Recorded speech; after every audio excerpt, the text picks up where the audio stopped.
RAB ও মানবাধিকার ইস্যুতে অগ্রগতি দেখতে চায় যুক্তরাষ্ট্র, বলেছেন ডোনাল্ড লু। দুদেশের সম্পর্ক এগিয়ে নিতে আগ্রহী বাংলাদেশ। নির্বাচন নিয়ে পশ্চিমাদের অবস্থান পরিবর্তন হয়নি, তারা বর্তমান পরিস্থিতি নিয়ে খুশি নয়, মন্তব্য মির্জা ফখরুলের। অর্থনৈতিক সংকটে দেশ, ঋণ করে রিজার্ভ বাড়ানোর অভিযোগ বিরোধীদের। দুর্নীতি আড়াল করতে কেন্দ্রীয় ব্যাংকে গণমাধ্যম কর্মীদের প্রবেশে নিষেধাজ্ঞা, বলছেন সাংবাদিক নেতারা। আজ থেকে ব্যাটারি চালিত অটোরিকশা রাজধানীতে চলবে না, জানালেন সড়ক পরিবহন মন্ত্রী। ডাম্পিং নয়, পুরনো ফিটনেসবিহীন বাস ধ্বংস করে দেওয়া হবে।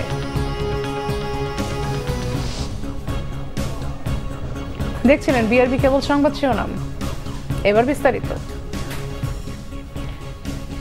বাংলাদেশের সাথে আস্থা বা বিশ্বাসের সম্পর্ক পুনঃপ্রতিষ্ঠা করতেই ঢাকা সফরে এসেছেন বলে জানিয়েছেন মার্কিন সহকারী পররাষ্ট্রমন্ত্রী ডোনাল্ড লু। মানবাধিকার, র্যাব নিষেধাজ্ঞা, শ্রম আইন সহ বিভিন্ন বিষয়ে যুক্তরাষ্ট্র সম্পর্ক এগিয়ে নিতে চায় বলে জানান তিনি। তবে পররাষ্ট্রমন্ত্রী ডক্টর হাসান মাহমুদ বলেছেন, মানবাধিকার নিয়ে তার সঙ্গে কোনো আলোচনা হয়নি। জিএসপি সুবিধা ফিরিয়ে দেওয়া সহ রিজার্ভ সংকটে যুক্তরাষ্ট্র আর্থিক সহায়তা দিতে চায় বলে জানান তিনি। ইমরুল কায়েসের রিপোর্ট। সফরের দ্বিতীয় দিনে ব্যস্ত সময় পার করেন মার্কিন সহকারী পররাষ্ট্রমন্ত্রী ডোনাল্ড লু। বুধবার দুপুরে রাষ্ট্রীয় অতিথি ভবন পদ্মায় পররাষ্ট্র সচিব মাসুদ বিন মোমেনের সঙ্গে বৈঠক করেন তিনি। এরপর পররাষ্ট্র মন্ত্রণালয়ে পররাষ্ট্রমন্ত্রী ডক্টর হাসান মাহমুদের সঙ্গে বৈঠক করেন ডোনাল্ড লু। বৈঠক শেষে সাংবাদিকদের সঙ্গে কথা বলেন তিনি। ডোনাল্ড লু বলেন, দুদেশের জনগণের মধ্যে আস্থার সম্পর্ক ফেরাতেই ঢাকায় এসেছেন তিনি। Salam.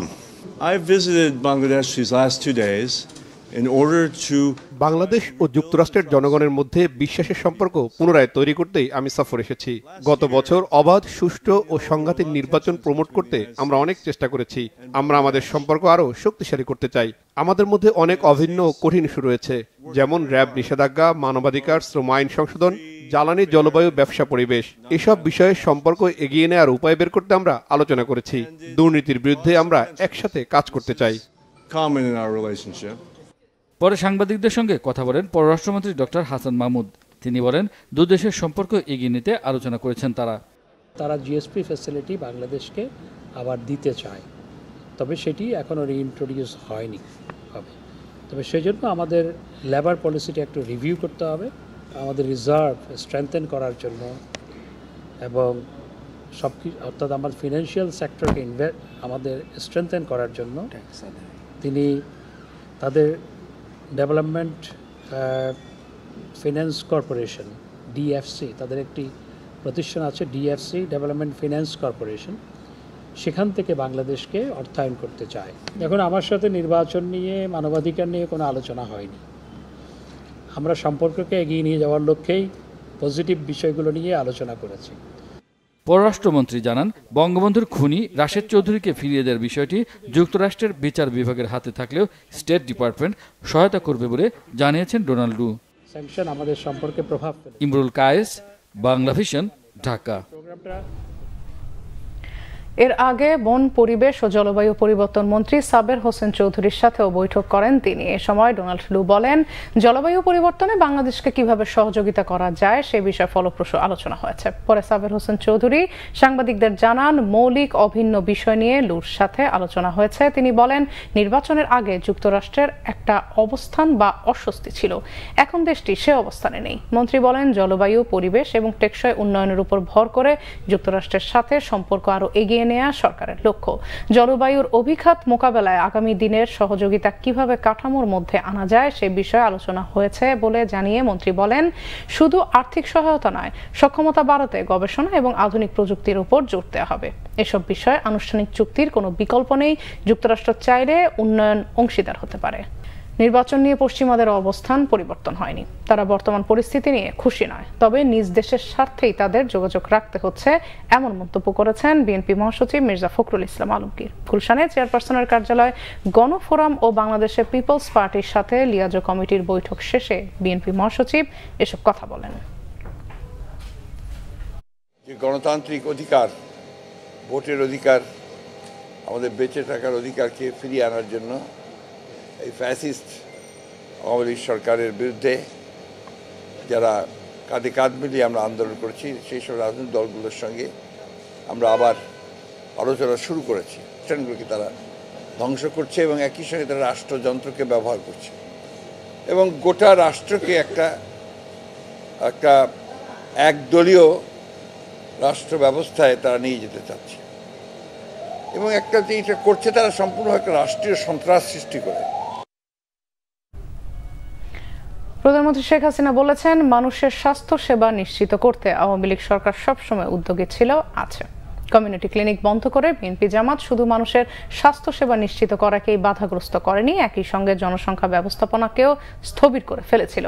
বাস্তুচ্যুত রোহিঙ্গা ও ফিলিস্তিনে হামলার শিকার নারী শিশু সহ সবার চিকিৎসা স্বাস্থ্যসেবা নিশ্চিত করতে বিশ্ব স্বাস্থ্য সংস্থা সহ আন্তর্জাতিক সংস্থাগুলোকে এগিয়ে আসার আহ্বানও জানান শেখ হাসিনা। রুকনুজ্জামানের রিপোর্ট।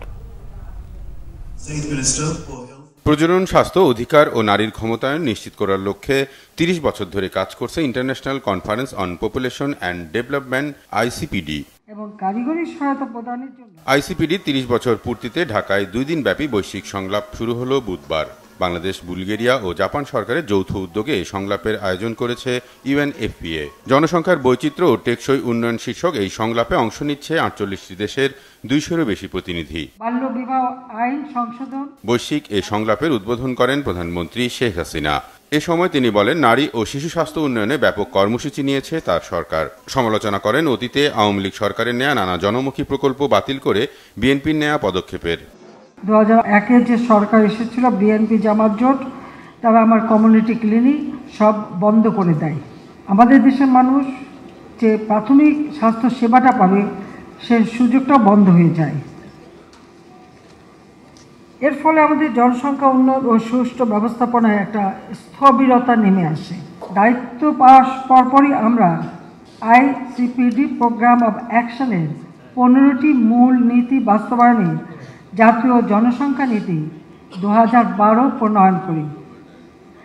মাতৃমৃত্যু ও নবজাতক মৃত্যু হার হ্রাস, মা ও নবজাতকের স্বাস্থ্য সেবা, শিশু ও কিশোর কিশোরী প্রজনন স্বাস্থ্য, পুষ্টি ও পরিবার পরিকল্পনা সেবা প্রদানে ব্যাপক কর্মসূচি আমরা বাস্তবায়ন শুরু করি।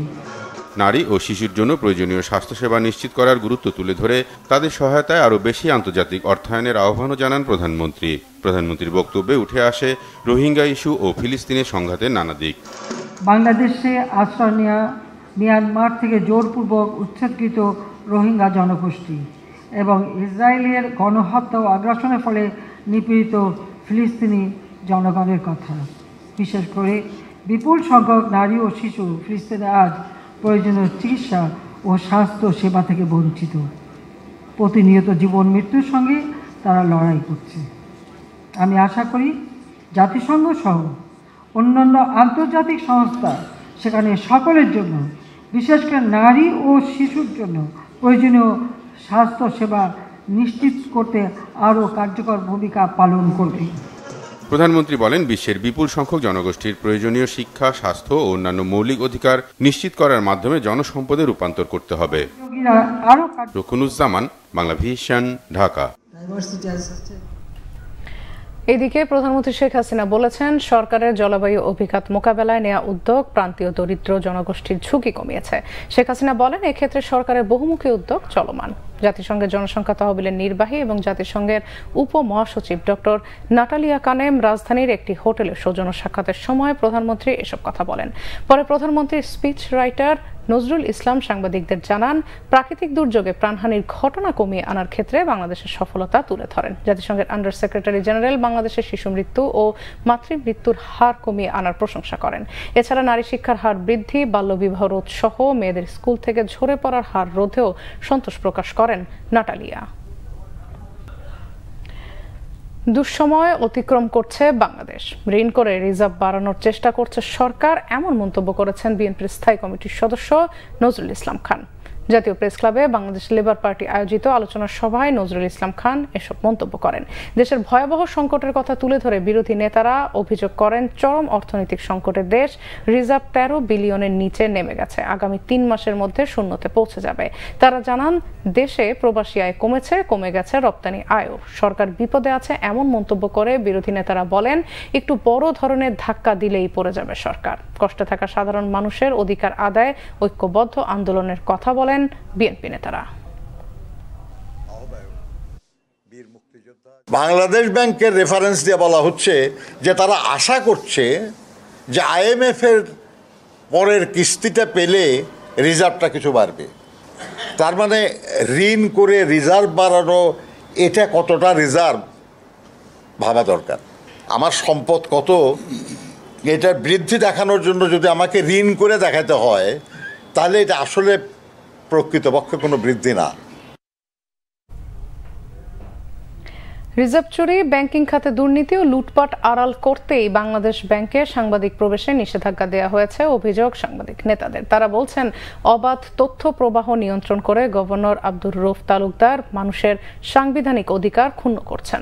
তথ্য পাবার অধিকার আদায়ে কেন্দ্রীয় ব্যাংকের সামনে অবস্থান কর্মসূচি ঘোষণা করা হবে বলে জানিয়েছেন সাংবাদিক নেতারা। গোলাম মাইনুল আহসানের রিপোর্ট। খেলাপিরিন ও নানা অনিয়মে দেশের ব্যাংকিং খাত এখন সবচেয়ে নাজুক অবস্থায়। দুর্বল ব্যাংকগুলোকে বাঁচাতে মার্জের উদ্যোগ নেওয়া হয়েছে। এরই মধ্যে 4 ব্যাংকের মধ্যে আনুষ্ঠানিক চুক্তিও সই হয়েছে। নতুন করে রিজার্ভ চুরির খবর এখন ডালপালা মেলছে, যদিও রিজার্ভ চুরির বিষয় অস্বীকার করছে বাংলাদেশ ব্যাংক। এমন প্রেক্ষাপটে বুধবার ইয়ারএফ কার্যালয়ে বাংলাদেশ ব্যাংকের সাংবাদিকদের প্রবেশাধিকারের নিষেধাজ্ঞা নিয়ে আলোচনা আয়োজন করা হয়। এ সময় সাংবাদিক নেতারা বলেন, গণমাধ্যম কর্মীদের কাছ থেকে বাংলাদেশ ব্যাংক তথ্য লুকাতে চাইছে। সাম্প্রতিক সময়ে ব্যাংকিং খাতে যে নৈরাজ্য চলছে, সেই নৈরাজ্যের একটি পার্ট হচ্ছে এই বাংলাদেশ ব্যাংকে ঢুকতে না দেয়। এটাকে আপনারা স্বীকার করেন বা না করেন, এটি একটি সামগ্রিক বিশৃঙ্খলা, নৈরাজ্য, লুটপাট যে চলছে, সেটির একটি অংশ হচ্ছে বাংলাদেশ ব্যাংকে সেন্ট্রাল ব্যাংকে ঢুকতে না দেওয়ার এই সিদ্ধান্তটি। আমি জানি না যে আজকালকার দিনে ইজ ইট পসিবল যে আপনি তথ্য লুকিয়ে রাখতে পারবেন? এইগুলি যদি আমাদের সামনে করে পার পেয়ে যায়, আমরা চুপ থাকি, তাহলে তো ঘটনাগুলি ঘটতেই থাকবে, তাই না? তো কাজেই আমরা যেন এই জিনিসগুলি যাতে ধামাচাপা দেওয়া যায়, সেই জন্য উনি চান না আমরা বাংলাদেশ ব্যাংকে যাই। তারা বলেন, তথ্য নিয়ে বাংলাদেশ ব্যাংকের লুকোচুরি মেনে নেওয়া হবে না। প্রবেশাধিকারের জন্য কর্মসূচি ঘোষণার কথাও জানান তারা। 1971 সালে আমাদের পূর্বপুরুষরা রক্তে রঞ্জিত যে সংবিধান দিয়েছিল, সেখানে আমার চিন্তা ও বিবেকের অবারিত স্বাধীনতা দেওয়া হয়েছে। যারা পীর, আউলিয়া, দরবেশ, সেই ব্যক্তিদের সহযোগিতায়, সেই ব্যক্তিদের ইন্ধনে, সেই ব্যক্তিদের উদ্দেশ্য সাধন কল্পে সম্ভবত এই কাজটি করা হয়েছে। যেভাবে হোক বাংলাদেশ ব্যাংককে অবশ্যই সাংবাদিকদের প্রবেশ অ্যালাউ করতে হবে। এটা আমরা, আমার পূর্ববর্তী বক্তা সোহেল ভাই বলে গেছেন, আমরা অবস্থান ধর্মঘট করব। বাংলাদেশ ব্যাংকে গণমাধ্যম কর্মী প্রবেশ করতে না দিলে অর্থনীতির জন্য ভালো হবে না বলে মন্তব্য করেন সাংবাদিক নেতারা। গোলাম মাইনুল আহসান, বাংলা ভিশন, ঢাকা। আজ থেকে ঢাকা শহরে চলবে না ব্যাটারি চালিত অটোরিকশা, জানিয়েছেন সড়ক পরিবহন ও সেতু মন্ত্রী ওবায়দুল কাদের। তিনি বলেন, ঢাকার রাস্তায় পুরনো ফিটনেসবিহীন বাস ডাম্পিং নয়, ধ্বংস করে দেওয়া হবে। আজ থেকে সারা দেশে নো হেলমেট নো ফুয়েল পদ্ধতি চালুর কথাও জানান তিনি। মুহিবুল্লাহ মুহিবের রিপোর্টে বিস্তারিত। একদিকে দেশের সর্বত্র ব্যাটারি চালিত অটোরিকশার উপদ্রব, নগরীতে লক্কর ঝক্কর গাড়ি, অন্যদিকে লাইসেন্সবিহীন চালকদের দৌরাত্ম্য। সড়কে শৃঙ্খলা ফিরিয়ে দুর্ঘটনায় মৃত্যুর মিছিল ঠেকাতে কোনো পরিকল্পনাই যেন কাজে আসছে না সরকারের। এমন পরিস্থিতিতে বাংলাদেশ সড়ক পরিবহন কর্তৃপক্ষ আইন 2017 এর অধীনে গঠিত উপদেষ্টা পরিষদের প্রথম সভা অনুষ্ঠিত হয় রাজধানীর বনানীর বিআরটিএ ভবনে। দীর্ঘদিন পর অনুষ্ঠিত এই বৈঠকে শ্রমিক নেতা, 2 সিটির মেয়র, আইনশৃঙ্খলা বাহিনীর সদস্য সহ বিভিন্ন পর্যায়ের ব্যক্তিরা তাদের মতামত তুলে ধরেন। মোটর গাড়িতে যদি আপনার বিমা করা না থাকে, ফার্স্ট পার্টি মোটরযান বিমা না থাকে, আপনি 3000 টাকা জরিমানা। আপনার পুরান গাড়ি, আপনি চাইলে তো আপনাকেও 3000 টাকা জরিমানা দিতে হবে। এটা কোন আইন? আপনি কেন এইটা আইনাও এই বিমা কোম্পানি আলাদের মোটা তাজা করতেছেন? এই পুরাতন যে বাস এবং যানবাহন রয়েছে 20 বছর এবং 25 বছরের ঊর্ধ্বে, সেটা বাজেয়াপ্ত করা হবে। সেটা আর মালিকের কাছে ফেরত দেওয়ার কোনো সুযোগ থাকবে না, এবং সেটা আমরা যেভাবে করি আমরা ধ্বংস করব। আরেকটি ডিসিশন আমার মনে হয় আসা দরকার যে ঢাকা শহরের কোনো ধরনের ইজি বাইক চলবে না বা ব্যাটারি চালিত, এটা অত্যন্তভাবে ঝুঁকিপূর্ণ। সড়ক দুর্ঘটনা প্রতিরোধে নো হেলমেট নো ফুয়েল এই নীতিতে যেতে হবে পুরো বাংলাদেশে, এমন মন্তব্য করেন সড়ক পরিবহন ও সেতুমন্ত্রী ওবায়দুল কাদের। এই সিটিতে যাতে এসব ব্যাটারি চালিত গাড়ি না চলে, এ ব্যাপারে শুধু নিষেধাজ্ঞা আরোপ নয়, এগুলো চলতে যাতে না পারে সেই ব্যবস্থা করতে হবে। তো আমরা তো যে পলিসিটা আমরা নিয়েছি, এখন মফস্বলে এটা চালু করেন, ডিসি সাহেবদের বলেন, এসপি সাহেবদের বলেন যে ওইসব জায়গায়ও কাউকে তেল দেওয়া হবে না যদি হেলমেট না থাকে। সেতুমন্ত্রী আরো বলেন, যানজট আর দুর্ঘটনা কমালে ঢাকার metro rail, elevated expressway, Padma সেতু, বঙ্গবন্ধু টানেল এগুলোর সুফল পাবে সাধারণ মানুষ।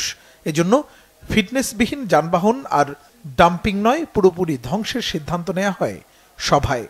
আমি ব্যক্তিগতভাবে আপনাদেরকে একটা নিজের ব্যাপারে বলছি যে আমি এখন থেকে 10 বছর আগে আমার প্রোটেকশন গাড়িতে হুটার বাজানো আমি বন্ধ করে দিয়েছি। এখানে ফিটনেসবিহীন যে গাড়ি স্ক্র্যাপ করার যে সিদ্ধান্ত, যে প্রস্তাব এসছে, সেটা আমরা সমর্থন করতে পারি। উপদেষ্টা পরিষদের সিদ্ধান্তগুলো মফস্বলে চালু করতে ডিসি এবং এসপি কে জানিয়ে দেওয়ার সিদ্ধান্তের কথাও জানান সড়ক পরিবহন ও সেতুমন্ত্রী Obaidul Quader. Muhibullah Muhib, Bangla Vision, Dhaka. Trading corporation of Bangladesh টিসিবির মাধ্যমে স্থানীয় বাজার থেকে 102 টাকা কেজি দরে 10,000 মেট্রিক টন মসুর ডাল সংগ্রহ করবে সরকার। একই সাথে কানাডা, কাতার, সৌদি আরব ও দেশীয় প্রতিষ্ঠান কাফকো থেকে 1,70,000 টন সার কেনা হবে। বুধবার সরকারি ক্রয় সংক্রান্ত মন্ত্রিসভা কমিটি ও অর্থনৈতিক বিষয় সংক্রান্ত মন্ত্রিসভা কমিটির বৈঠক শেষে এ তথ্য জানান মন্ত্রিপরিষদ বিভাগের সমন্বয় ও সংস্কার শাখার সচিব মাহমুদুল হোসাইন খান। তিনি জানান, অর্থমন্ত্রী আবুল হাসান মাহমুদ আলী করোনা আক্রান্ত হওয়ায় মন্ত্রিসভা কমিটিতে ভার্চুয়ালি অংশ নেন। বৈঠকে টিসিবির সরাসরি ক্রয় ক্ষমতার মেয়াদ 1 বছর বাড়ানোর প্রস্তাব অনুমোদন দিয়েছে অর্থনৈতিক বিষয় সংক্রান্ত মন্ত্রিসভা কমিটি। বৈঠকে 19টি প্রস্তাবের উপর আলোচনা করা হয়। এতে আগামী 3 বছরের জন্য রপ্তানি নীতি অনুমোদন দেওয়া হয়। এই নীতিতে রপ্তানি আয়ের টার্গেট ধরা হয়েছে $127 বিলিয়ন। সংবাদ শেষ করব বিআরবি কেবল শিরোনামগুলো আরেকবার জানিয়ে।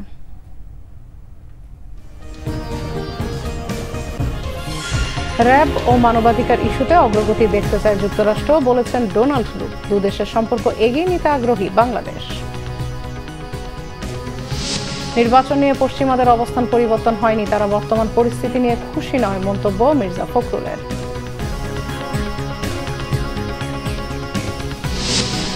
অর্থনৈতিক সংকটে দেশ ঋণ করে রিজার্ভ বাড়ানোর অভিযোগ বিরোধীদের। দুর্নীতি আড়াল করতেই কেন্দ্রীয় ব্যাংকে গণমাধ্যম কর্মীদের প্রবেশে নিষেধাজ্ঞা, বলছেন সাংবাদিক নেতারা। আজ থেকে ব্যাটারি চালিত অটোরিকশা রাজধানীতে চলবে না, জানালেন সড়ক পরিবহন মন্ত্রী। ডাম্পিং নয়, পুরনো ফিটনেসবিহীন বাস ধ্বংস করে দেওয়া হবে। এই ছিল এখনকার মতো। পরের সংবাদ রাত 10:30টায়, এর আগে 9টায় রয়েছে নিউজ 20 দেখার আমন্ত্রণ রইল। এছাড়া বাংলা ভিশন সংবাদ ও সংবাদ সংশ্লিষ্ট অনুষ্ঠান দেখতে ভিজিট করুন www.bbnews24.com ও facebook.com/banglavisionnews এবং সাবস্ক্রাইব করুন youtube.com/banglavisionnews। ধন্যবাদ সবাইকে।